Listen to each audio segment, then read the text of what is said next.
2 गोष्टी हे अगदी सोपं करून आपल्या ऑडियन्ससाठी सांगायचं झालं तर एस्टिमेट कमिटी म्हणजे पार्लमेंटची पण एक एस्टिमेट कमिटी असते संसदेची आणि विधानसभेची पण असते. तर त्या राज्यात किंवा देशात जी काही कामं होतात, आता आपल्याला माहिती आहे लोकशाही व्यवस्थेमध्ये आपल्या जसं केंद्र सरकार आणि राज्य सरकार आहे, त्याच्याखाली महापालिका आहेत, मग नगर परिषदा, ग्रामपंचायती असा आपला सगळा ती त्रिस्तरीय रचना आहे. त्या रचनेमध्ये विकेंद्रित पद्धतीने जे काही कारभार होतो, त्या कारभारामध्ये जो काही खर्च केला जातो, त्या खर्चामध्ये भ्रष्टाचार व्हायची प्रकरणं कशी होतात? तर ₹2 ची वस्तू ₹50 आली.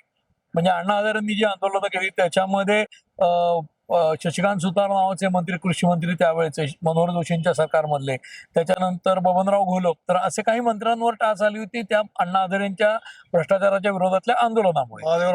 महादेवराव शिवणकर होते. तर या सगळ्यांच्या मध्ये जनरली असं होतं की वस्तूंची खरेदी किंवा एखादं टेंडर जे असतं ते जास्ती फुगवून सांगितलंय, त्यामुळे मग धरणाचं सिंचन घोटाळ्याचं आपल्याला माहिती आहे 70,000 कोटीची गोष्ट केली गेली. तर आता हे आकडे येतात ते कुठून येतात? कारण सर्वसामान्य माणूस असा हादरून जातो की अरे इतके हजार कोटी, तितके हजार कोटी. तर आता ही एस्टिमेट कमिटी आणि आता हा जो विषय आहे हा धुळ्याचा आणि तुम्ही जे आता प्रश्नात विचारलं की ही संपूर्ण एस्टिमेट कमिटीचा भ्रष्टाचार असं टीव्ही चॅनल्स दाखवतात. तर मला असं वाटतं की भ्रष्टाचार आहे, 100% आहेच. संपूर्ण सिस्टीम मध्ये सगळ्यांना माहिती आहे.